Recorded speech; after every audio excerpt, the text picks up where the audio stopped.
Bismillah. A'udzu billahi minasyaitonir rajim. Bismillahirrahmanirrahim. Innal hamdalillahi nahmaduhu wa nasta'inuhu wa nastahdihi wa nastaghfiruhu wa natubu ilaihi. Wa na'udzu billahi min shururi anfusina wa min sayyiati a'malina. Man yahdihillahu fala mudilla lahu wa man yudlil fala hadiya lahu. Asyhadu an la ilaha illallah wahdahu la syarika lahu wa asyhadu anna Muhammadan 'abduhu wa rasuluhu amma ba'd. Ya hayyu ya qayyum birahmatika astaghits aslih li sya'ni kullah wa la takilni ila nafsi tarfata 'ain la ilaha illa ant subhanaka inni kuntu minadh zalimin. Assalamualaikum warahmatullahi wabarakatuh. Apa khabar semua, sihat? Alhamdulillah, alhamdulillah, kita bersyukur kepada Allah Subhanahu wa taala limpah inayah, pertolongan hidayah yang Allah Taala kurnia bekal buat kita malam hari penuh barakah ini dapat lagi kita bertemu dalam dewan pengajian kita ini di Baitis Salam. Moga-moga dengan kesungguhan dan kesanggupan ini Allah Taala kurniakan buat kita bahagia dunia dan akhirat. Amin ya rabbal alamin. Tambah-tambah kita duduk di atas jalan ketaatan, iaitu jalan menuntut ilmu berkenaan dengan firman-Nya. Moga-moga ini yang menyebabkan kita terhimpun di dalam jannatil firdausil a'la. Amin ya rabbal alamin. Insya-Allah, sebelum kita dengar kepada setiap orang punya hafazan. Kan hari ni kena tasmik satu ayat je. Ayat 147 pada muka surat 68 ni tak apa, kita ambil sekejap sedikit daripada input daripada buku tajwid. So hari ni kita sambung pada muka surat berapa? 50.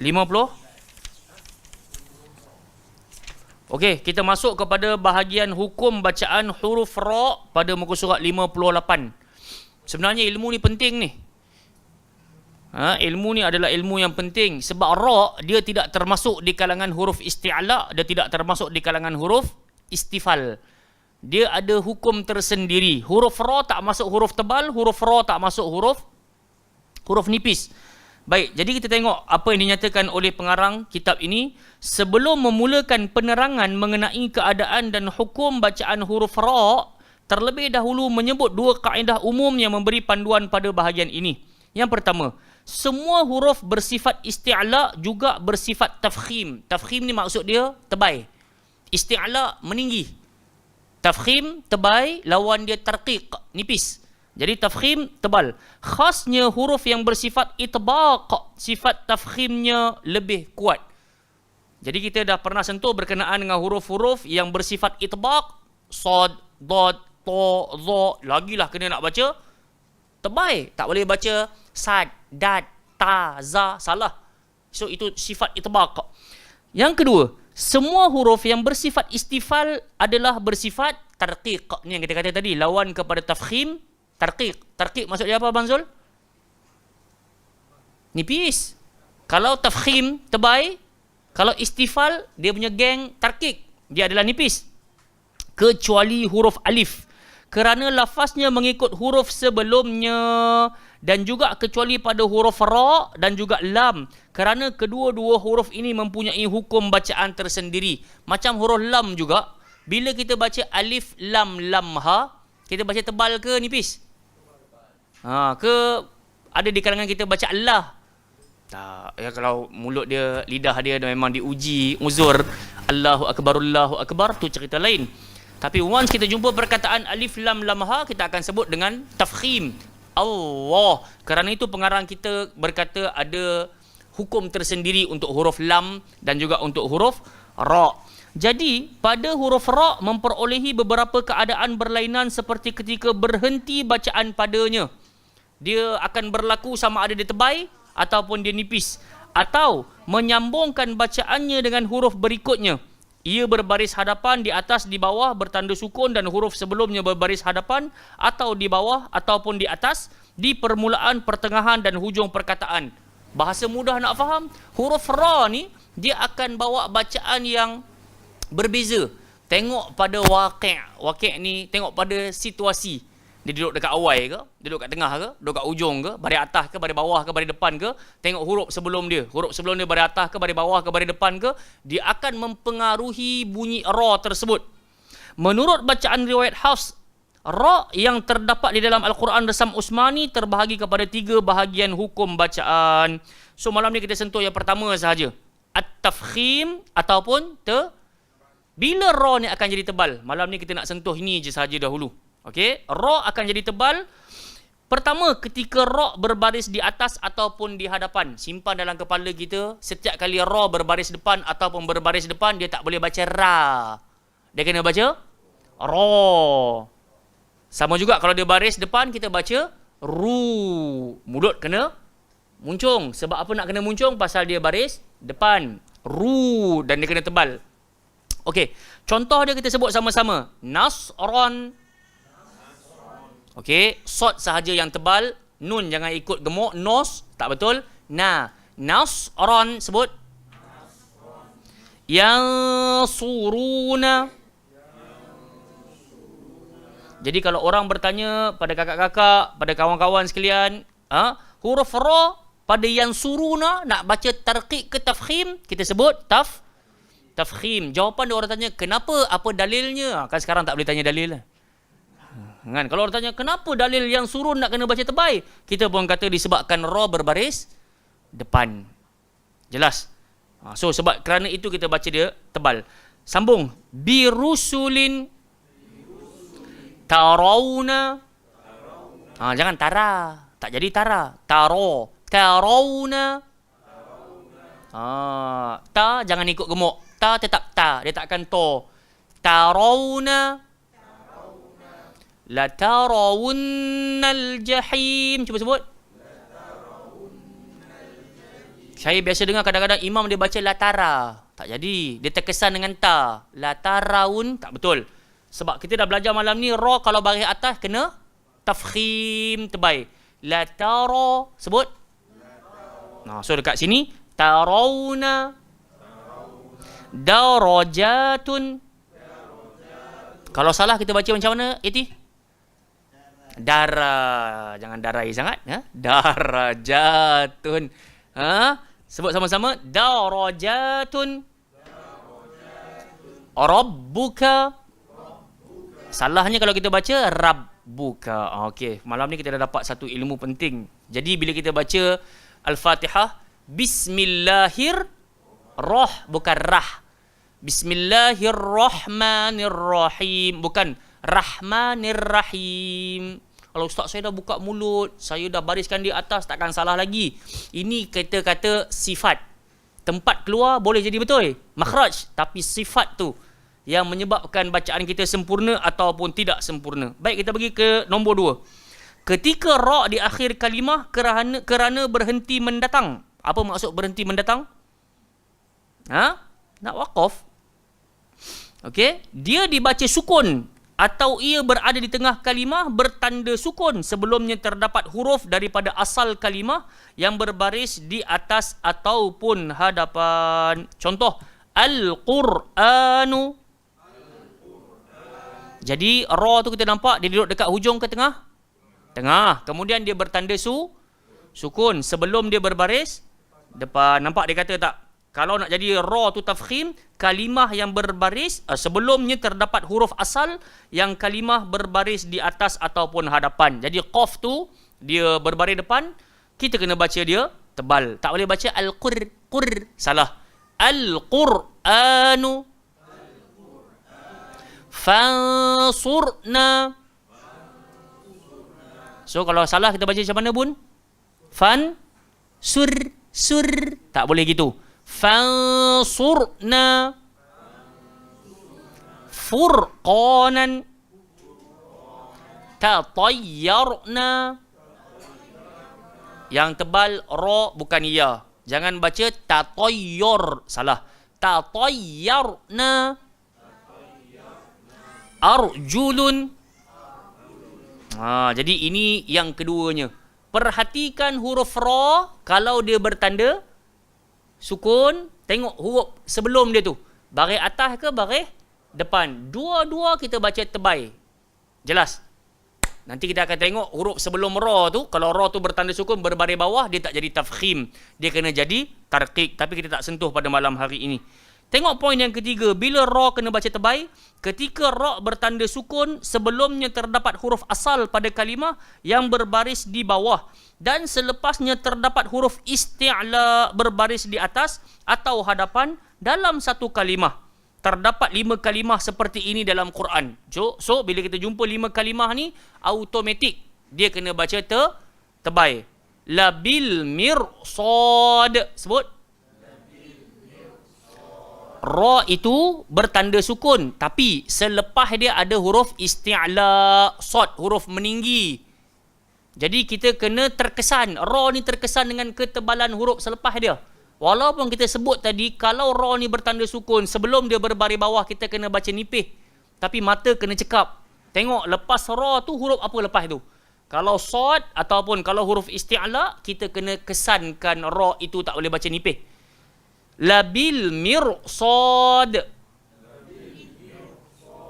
Salahnya kalau kita baca mir. Labil mir. Tak jadi. Mir. Okey, sebelah dia. Mirsada. Irsada. Firqah. Mana huruf isti'la? Huruf qaf. Qaf. Tak boleh baca kaf. Kaf. Tak betul. Firqah. Salah. Firqah. Qirtas. Okey. Jelas tak kat sini? Alhamdulillah. Yang keempat dan kelima, second last. Ketika ra bertanda sukun, sebelumnya terdapat huruf berbaris di bawah yang mendatang. Apa maksud baris bawah yang mendatang? Al-hamzah wasal tu. Hamzah wasal, bila kita tengok huruf yang ketiga berbaris atas ataupun bawah, kita kena mulakan hamzah wasal dengan baris bawah. Sebab itu dipanggil hamzah mendatang. Alif mendatang. Jadi kita baca irji'una, irhamhuma, inirtabtum, amirtabu, limanirtada. Terbaik. Limanirtada. Jadi nampak, tengok huruf ra tu sebelum dia kalau ada hamzah wasal, kita kena baca dia terbaik. Ini tips-tips ni. Okey, yang terakhir, yang kelima, ketika ra di akhir kalimah kerana berhenti mendatang, ia dibaca sukun yang diselangi oleh huruf bertanda sukun dan ataupun mad, bukan daripada huruf ya. Dan sebelum huruf bertanda sukun atau mad, bukan daripada ya, yang menyelangi ra terdapat huruf berbaris di atas ataupun hadapan. Kadang-kadang dia punya teori macam ni buat kita pening. Tapi kita tengok dia punya contoh supaya kita tahu. Min ansar. Jadi sor tu kita dapat tengok ra tu duduk dekat hujung. Sebab tu dia berhenti mendatang. Itu dia panggil berhenti mendatang. Maksudnya kita nak waqaf. Sebelum ra tidak ada ya. Ada huruf apa kat situ? Alif. Dan sebelum tu pula berbaris atas. Makanya kita memang nak kena baca tebal. Tak boleh baca min ansar. Salah. Min ansar. Minan nar. Ilan nur. Al-umur. Okey, yang al-umur ni dia bukan hamzah wasal tau. Yang untuk macam dekat atas tu. Sebab selepas hamzah wasal tu bukan huruf ra, ada huruf lam. Jelas tak? Dia ada beza. Baik, al-umur bil kufr min ajr. Baik. Ajr. Tengok ra duduk dekat hujung. Sebelum dia berbaris mati. Kena cek sebelum baris mati tu baris apa? Baris atas. So dia terkesan dengan ketebalan. Ajr. Ajr. Salah. Ajr. Okey. Ini yang kita nyatakan berkenaan dengan 5 keadaan huruf ra perlu dibaca secara tebal. Nanti minggu depan kita masuk bila masa ra nak kena baca nipih pula. Ambil tahu dahulu ra ni kena baca tebal pada 5 keadaan ini. Taib, ada apa-apa soalan? Nah, terbaik. Pasal ra duduk dekat hujung. Tengah-tengah tanda mati. Sebelum dia berbaris atas. Qadar. Qadar. Okey. Boleh buka YouTube dan kita boleh dapat dengar inna anzalnahu fi lailatul qadr. Dia tak akan baca qadr. Wa ma adraka ma lailatul qadr. Tak betul. Wa ma adraka ma lailatul qadr. Qadr dia terbaik. Dan qadr nipis. Baik, tutup kita punya buku tajwid. Dan siapa yang sudi nak baca dahulu? Abu Talha, ready dah kot? Hijazi apa ya?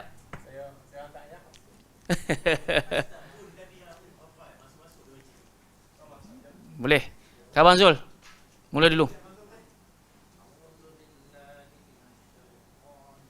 Ni hafalan ayat 147 yang kita minta hafal minggu lepas.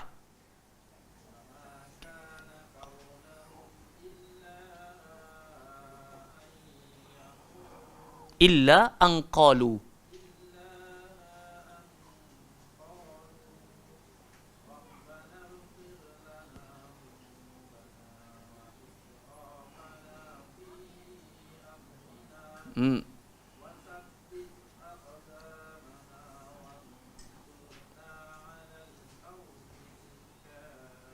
Baru tadi kita belajar ra bila nak kena baca terbaik. Ada tak perkataan wal sur?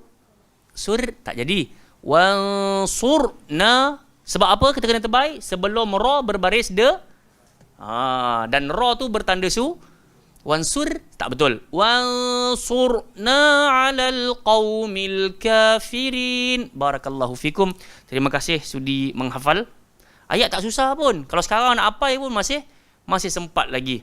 Tambah-tambah kalau kita hafal ikut jalan cerita.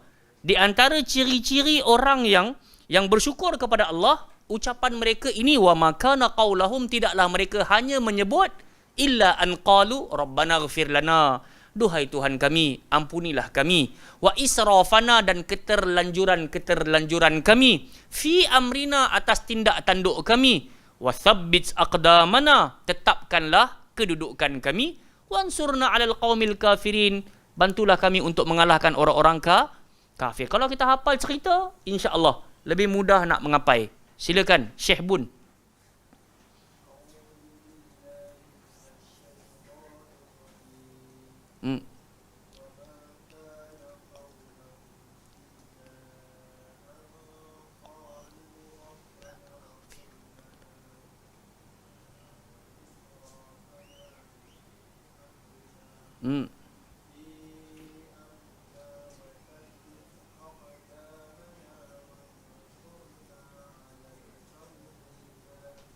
Barakallahu fikum. Qaf gemukkan sikit.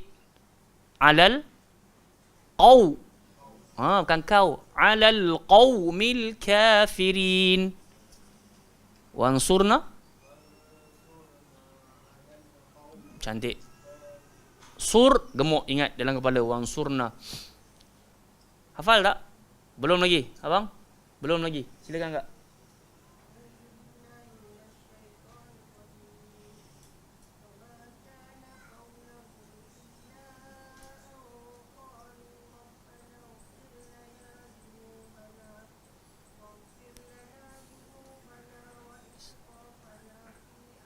Fi panjang sikit.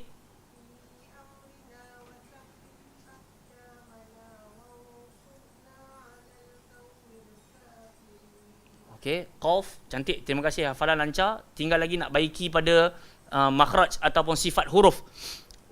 Tadi fi amrina wa thabbit aqa. Kena lantun dia punya qalqalah aqa. Wa surna 'alal qaw. Bukan kau, qaumil kafirin. Nurul hafal tak? Sorry, Jiha. Hafal? Silakan.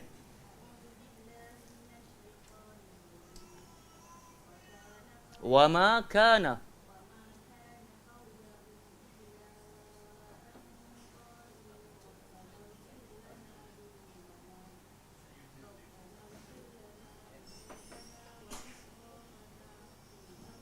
Fi panjang sikit.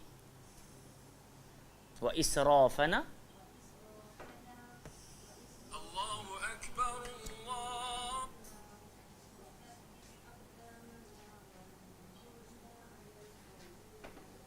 Masya Allah, tabarakallah pun sama juga. Kalau boleh qaf tadi ada lantun tak? Aqa. Saya tak dengar. Kalau ada bunyi, insya Allah betul.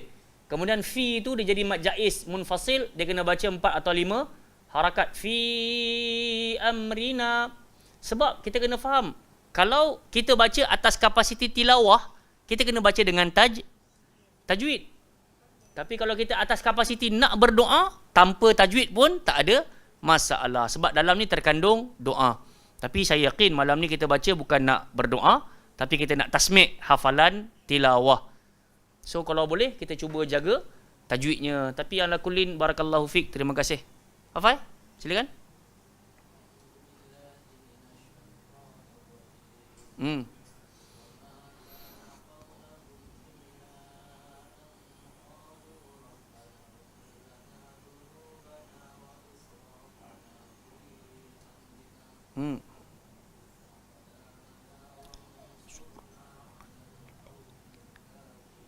Masya Allah, lancar. Hayyakumullah.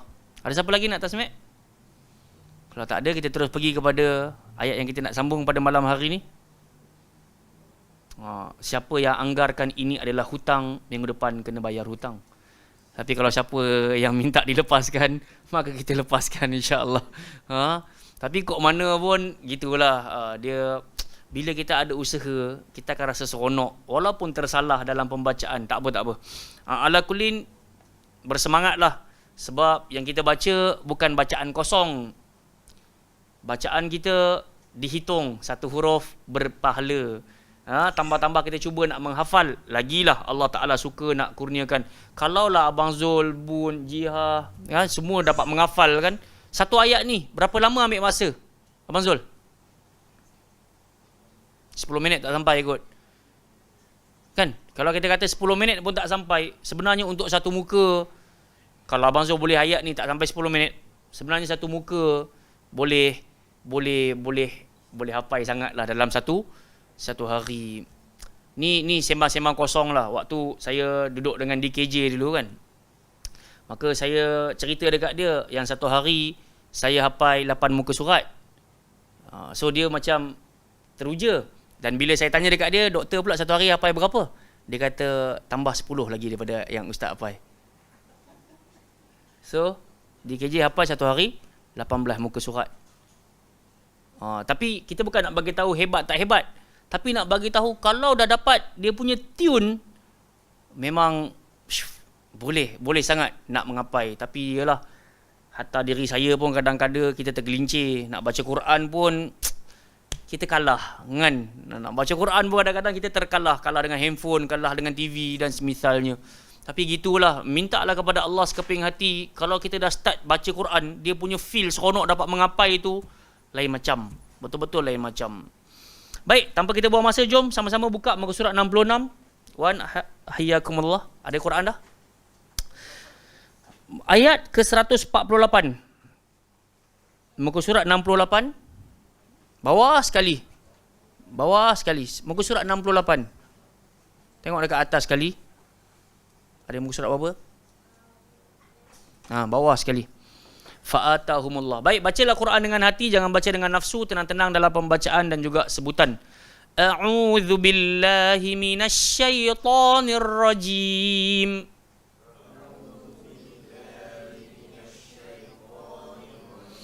Fa'atahumullahu thawabad dunya wa husna thawabil akhirah.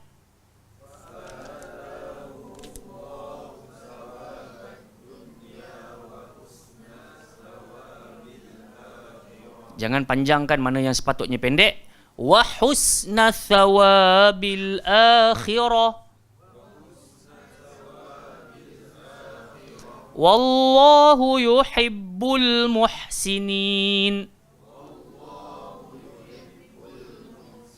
Tadi dalam kelas tajwid tadi kita dah nampak huruf lam dia ada hukum khusus. Jadi tak boleh kita nak baca wallah, tak jadi. Fa'atahumullah, salah. Dia kena baca secara tafkhim. Dah kena simpan dalam kepala dah ni. Term tu tafkhim, tarqiq. So dia kena baca tebal. Wallahu yuhibbul muhsinin. يا أيها الذين آمنوا إن تطيعوا الذين كفروا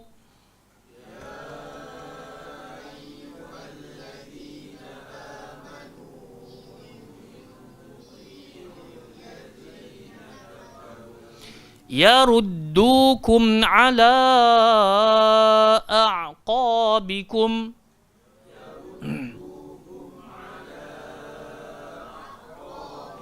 فتنقلبوا خاسرين.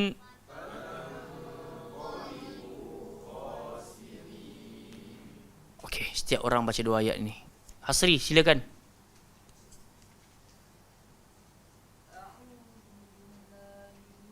Okey, berhenti sekejap. Hamzah keluar dekat bawah tekak, dia keluar dekat jauh rongga mulut. Jangan pergi dalam sangat. Tak betul. Tuti'ul khasirin. Kena biasa jatuhkan. Jangan naik atas. Khasirin. Sebab Abang Zul boleh sebut. Kalau tak boleh sebut, tu cerita uzur. Tapi bila saya minta ulang, Abang Zul boleh buat. So, benda tu nak kena setiap kali sampai, touch up. Baiki kat situ. Hijazi. A'qabikum. Yes. So tadi yang berlaku a'qa tak perlu ada lantun. A'qabikum. Sekali lagi. Ambil yaruddukum. Okey, nanti hati-hati kawal nafas. Jangan berhenti-berhenti, jalan macam air je. Fatanqalibu khasirin. Jangan fatanqalibu khasirin. Kena kawal yang itu, faham? Barakallahu fik. Silakan. Okey, yang pertama tadi hu jangan panjang. Fa'atahumullahu thawabad dunya wa husna thawabil akhirah. Fa'ata.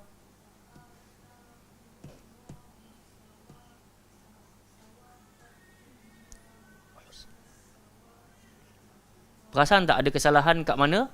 Wa husnath. Akak nak masuk nun dekat dalam tha. Tak betul. Nun satu part, tha satu part. Wa husnatha. Bukan wa husnathawa. Tak betul.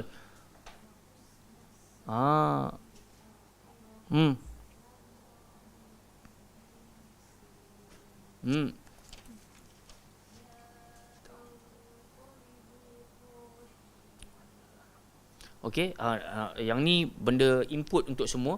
Hati-hati bila kita tengok ala aqabikum, kan ada kan? Yaruddukum ala aqabikum, kadang kala kita tak bagi hak hamzah tu, kita pergi masukkan dalam ala. Contoh, yaruddukum ala tak betul. So kita kena ala satu part, satu part. Yaruddukum ala a'qabikum. Jangan pergi, kita panggil istilah tu, kita panggil tashil. Tashil ni memasukkan ke dalam hamzah yang berikutnya. A'jamiyun. Dia macam tu kalimah kan ada dalam Quran, a'jamiyun kan. Tapi bila kita nak baca, dia kena baca a'jamiyun. A'jamiyun. So dekat sini jangan baca ala aqabikum, jangan masuk terus. Ala satu hal, aqabikum satu hal. Okey, barakallahu fik. Silakan Jiha.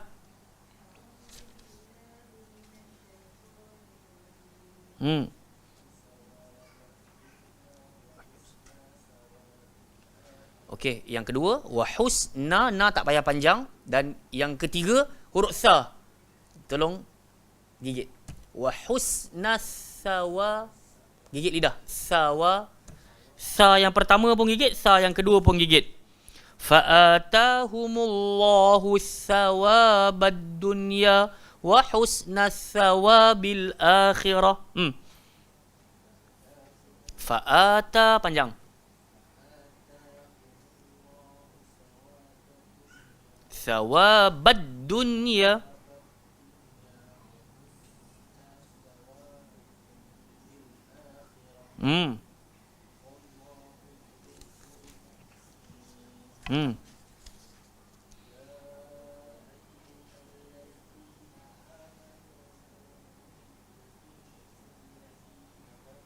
Sama juga huruf zal kena gigit lidah.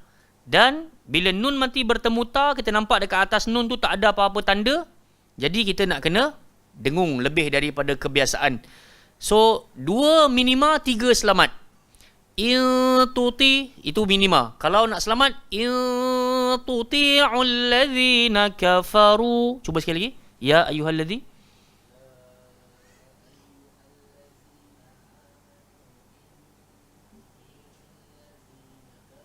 Gigit lidah tak? Rasa tak? Zi. Okey, kalau rasa bagus. Kemudian kalau nampak amanu tu atas waw tu ada alamatul mat. Apa maksud alamatul mat?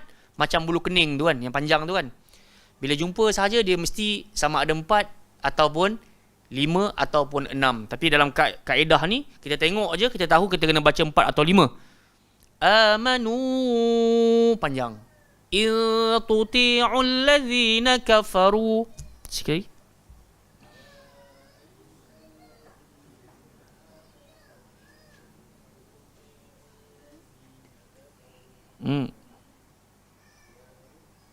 Yaruddukum a'ka tak betul. A'qabikum. Yaruddukum.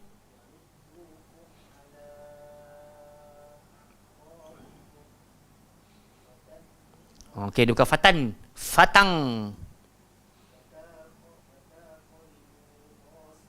Fatang qalibu khasirin. Bukan fatan. T-A-N-G. Fatang. Tapi itu melampau sangat. Jangan. Fatang qalibu khasirin.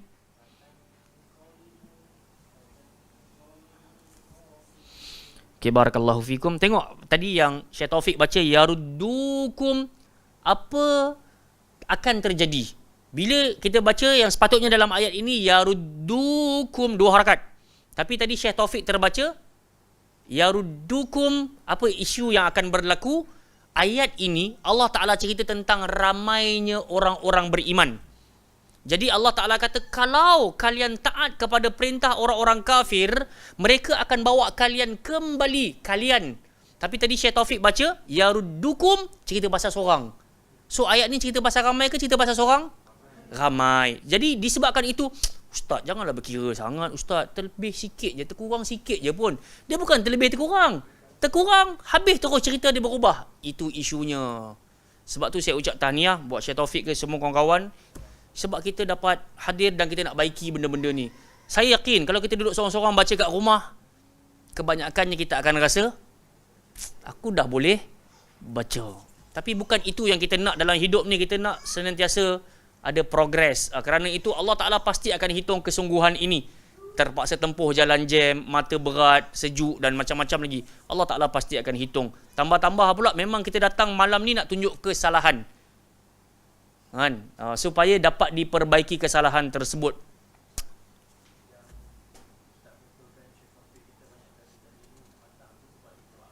Betul. Nun mati bertemu qaf, nun mati bertemu kaf. Dua huruf ni kalau nun ataupun tanwin bertemu kaf atau qaf, dia akan jadi ng. Fatang qalibu, mangkana, tak? Mim nun, kaf alif nun kan. Mangkana, kita tak baca man kana, kita baca mang. Tu cara nak baca dia. Sebab tu juga kena talaqi musyafahah macam ni. Talaqi maksud dia apa? Jumpa. Talaqi maksud dia jumpa. Musyafahah bibir ke bibir, kena check. Murid tengok bibir guru, guru tengok murid, mulut bibir murid. Baru dipanggil talaqi musyafahah. Baik, saya nak ramai-ramai baca daripada fa'atahumullah sebelum kita ambil input daripada dua ayat yang kita baca pada malam ini. 1, 2, 3.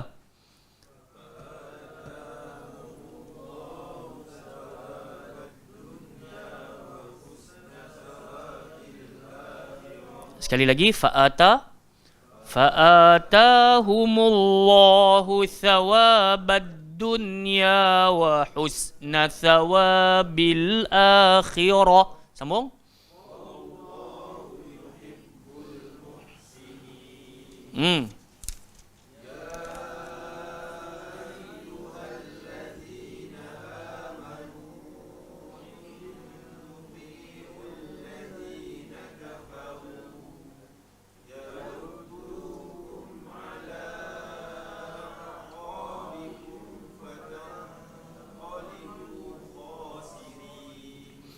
Ahlan wa sahlan yang baru sampai. Okey, silakan. Saya nak dengar baca sebelum kita tadabbur. Muka surat 68 hak bawah sekali. Fa'atahumullahu thawabad dunya.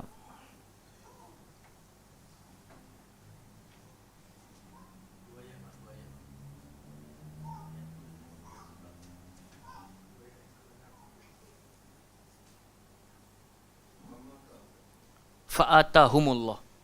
Bawah sekali. Ha.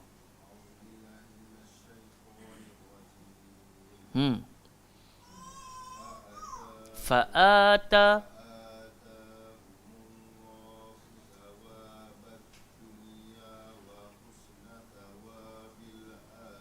Hati-hati. Wahussa thawabil. Hak tu kena, itu kita panggil ketergelinciran yang dipanggil lahan khafi. Kesalahan yang sangat tersembunyi. Kalau tak ada orang tegur, kita pun tak perasan tu salah. Jadi wahusna thawabil akhirah. Jangan wahusna thawabil akhirah. Jangan ada lantun-lantun tu.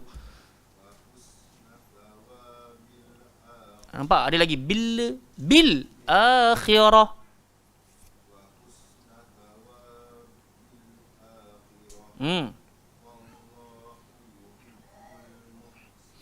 Jatuh bawah. Wallahu. Nampak nenek? Wallah. Wallahu. Yes.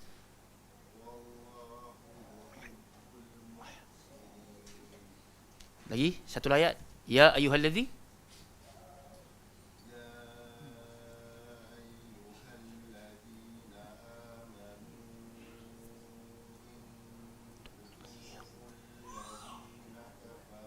Pun sama juga jatuh bawah. Tuti. Jangan tuti. Tuti.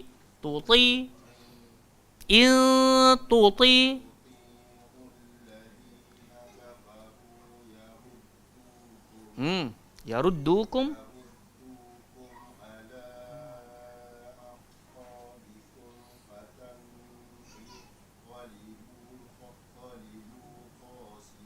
Ambil balik. Fatang qalibu.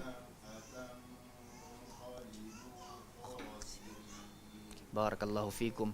Jadi kita kena faham hakikat kita baca Quran. Memang kita nak cari ridha Allah Azza wa Jal. Itu memang puncak keutamaan kenapa kita belajar Al-Quran.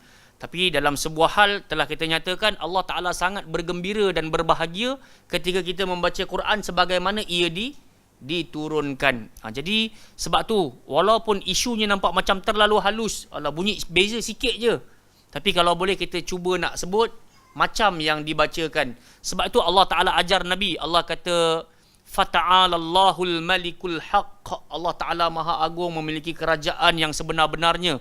Allah ajar Nabi, Tuhan kata fala ta'jal wala ta'jal bil qur'ani min qabli ay yuqda ilaika wahyu.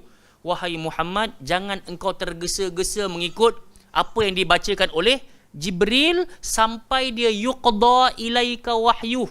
Dia dah berhenti, dah selesai, baru sambung ikut sambung baca. Itu kaedahnya.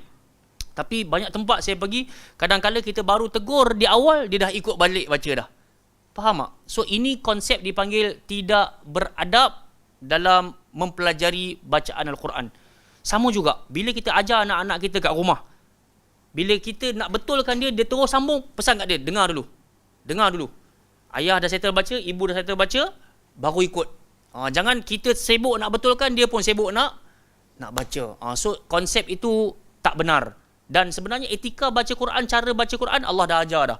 Itu yang sepatutnya. Kan? Jadi barakallahu fikum. Tapi dekat sini anda nampak semuanya beradab. Saat kita betulkan, semua orang stay dahulu, tak terus ikut. Ini yang sepatutnya dilakukan. Okay, barakallahu fikum. Jadi itulah. Ada juga tadi yang baca amanu, dia naik ke atas. Amanu pun tak betul juga. Ya ayyuhallazina amanu, jangan naik kat hidung. Amanu, salah tempat keluar. Ya ayyuhallazina amanu, jangan amanu, jangan naik tinggi. Itu bukan huruf meninggi ni. Ni huruf semua huruf istifal, huruf rendah. Baik, jadi sebelum kita berhenti, saya baca sekali imbas dan kita ambil manfaat daripada dua ayat ini. A'udzu billahi minasyaitonir rajim. Fa'atahumullahu thawabad dunya wa husna thawabil akhirah. Wallahu yuhibbul muhsinin.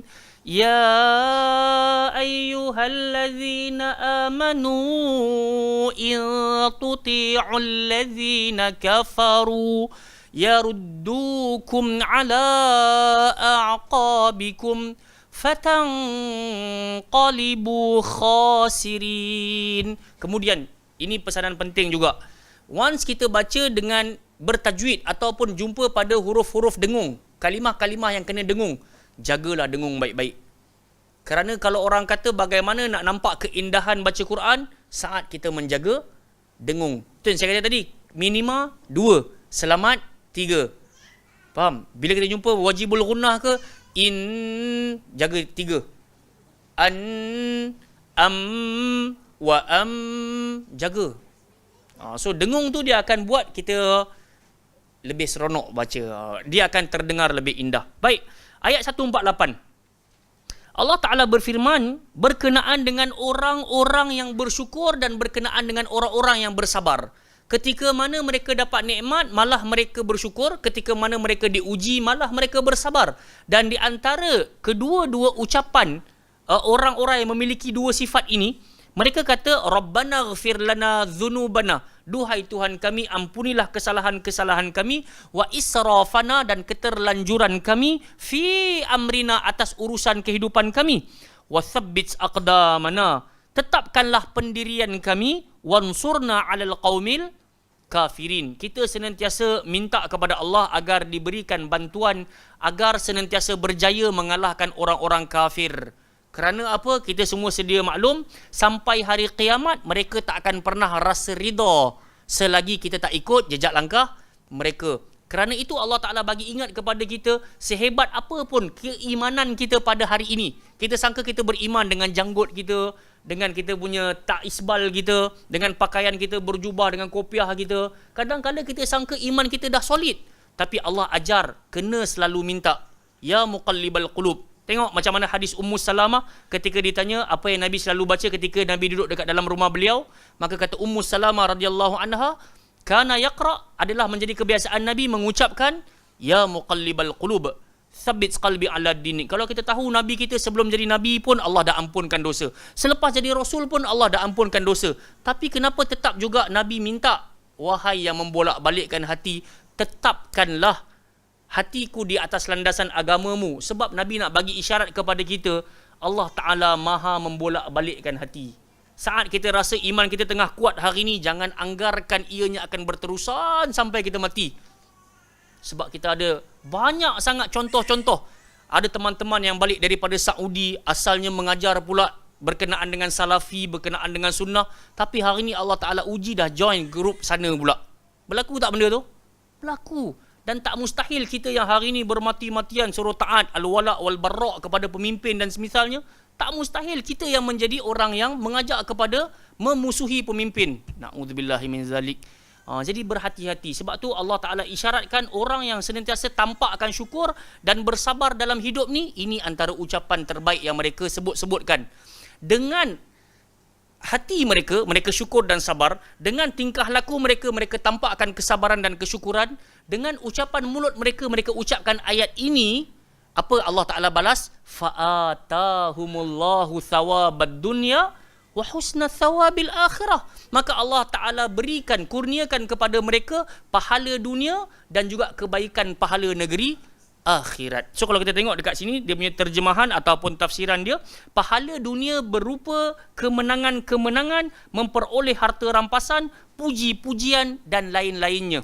So di antara pahala kebaikan dunia yang Allah Ta'ala bagi kat kita adalah kelestarian dalam mengamalkan sunnah Nabi sallallahu alaihi wasallam. Kalau dapat benda ni pun, peganglah sungguh-sungguh. Bersyukurlah atas nikmat zahir dan juga batin, qadiman wa haditha, yang daripada dulu kita tak tahu apa-apa, sekarang dah tahu. Syukur atas nikmat-nikmat itu. Allah Ta'ala pasti akan gandakan lagi. Dan Allah Ta'ala nyatakan, wallahu yuhibbul muhsinin. Allah Ta'ala cintakan orang-orang yang baik. Baik abang-abang, kakak-kakak sekalian. So kita tengok Allah Ta'ala tutup ayat ini dengan menyatakan Allah cinta kepada orang-orang baik. So kita nak kena tahulah ciri-ciri orang baik itu apa. Nak dapat cinta Allah, nak dapat cop Habibullah ni. So antara ayat yang kita dah bacakan sebelum ini, wasayajzillahu syakirin wasanajziz syakirin. Orang baik itu sikapnya selalu bersyukur. Orang baik itu sikapnya selalu bersabar. Ucapannya baik-baik. Ucapan baik nak petik kot mana? Quran dengan hadis. Sebab tu Nabi ajar kepada kita mudah, man kana yu'minu billahi wal yawmil akhir falyaqul khairan aw liyasmut. Siapa klaim dia beriman pada Allah dan hari akhirat, hendaklah dia ucap yang baik-baik ataupun lebih baik dia diam. Jelas. Baik. Ayat terakhir 149. Wahai orang-orang beriman, in tuti'ul ladzina kafaru, jika kalian taat orang-orang kafir, jika kalian mentaati orang-orang kafir, ketahuilah modus operandi sang kafir adalah yaruddukum ala aqabikum. Mereka nak sangat kamu kembali ke zaman silam menjadi murtad. Tidak lagi beriman kepada Allah, tidak lagi menyembah Allah semacam yang diajarkan oleh Nabi sallallahu alaihi wasallam. Fatanqalibu khasirin, dan pada ketika itu jika kalian telah menuruti mereka, sedarlah yang kalian telah kembali menjadi orang-orang yang merugi. Jadi sebab tu kita dah dapat sebuah nikmat yang sangat besar. Nikmat apa? Iman, Islam, nikmat kesihatan, nikmat masa lapang, nikmat ihsan, dan semisalnya muraqabah Allah kita ada. Mintalah benda ni semoga Allah Ta'ala bagi kepada kita sabat, ketetapan, dapat buat selalu. Sebab kita senantiasa berperang dengan musuh-musuh yang nyata dan juga musuh-musuh yang ghaib. Musuh-musuh yang berada dekat dalam diri pun dahsyat juga. Bisikan-bisikan dari dalam diri pun dahsyat juga. Tambah lagi Allah Ta'ala bagi isyarat dalam kehidupan alam nyata ini, memang akan orang-orang Yahudi dan juga Nasrani tak akan pernah membiarkan kita bergembira menjalankan apa yang Allah Ta'ala perintahkan, buat apa yang Rasul SAW tinggalkan. Jadi mereka senantiasa suruh kita follow jalan mereka. La tattabi'unna sunana man kana qablakum. Apa kata Nabi? Kalian pasti benar-benar akan mengikut jejak langkah orang-orang sebelum daripada kalian. Shibran bi shibr, satu jengkal demi sejengkal. Wa dhira'an bi dhira'in, satu hasta demi satu hasta. Hatta idza dakhaltumuhu ila juhri dabbin la dakhaltumuh, atau kama qala sallallahu alaihi wasallam. Sampaikan kalau mereka masuk ke dalam lubang biawak sekalipun, nescaya kalian akan turut mengikutinya. Ini dalil jelas daripada ayat Quran dan juga daripada sunnah Nabi sallallahu alaihi wasallam. Sebab tu kena ada bacaan doa, wansurna alal qaumil kafirin. Wallahu ta'ala a'lam. Yang baik datang pada Allah Azza wa Jalla, yang lemah datang daripada diri saya dalam berkongsi. Terima kasih sekali lagi kepada yang sudi menghafaz ayat yang tadi yang kita nyatakan pada pertemuan yang sudah. Barang siapa yang nak tasmik minggu hadapan, masih lagi kita alukan. Semoga Allah Ta'ala hitung ianya sebagai amal-amal salih kita. Amin ya rabbal alamin. Subhanakallahumma wa bihamdika asyhadu an la ilaha illa anta astaghfiruka wa atubu ilaik. Wa sallallahu ala nabiyyina Muhammadin wa ala alihi wa sahbihi wa baraka wa sallam. Aqul qawli hadha astaghfirullahal azim li wa lakum. Assalamu alaikum warahmatullahi wabarakatuh.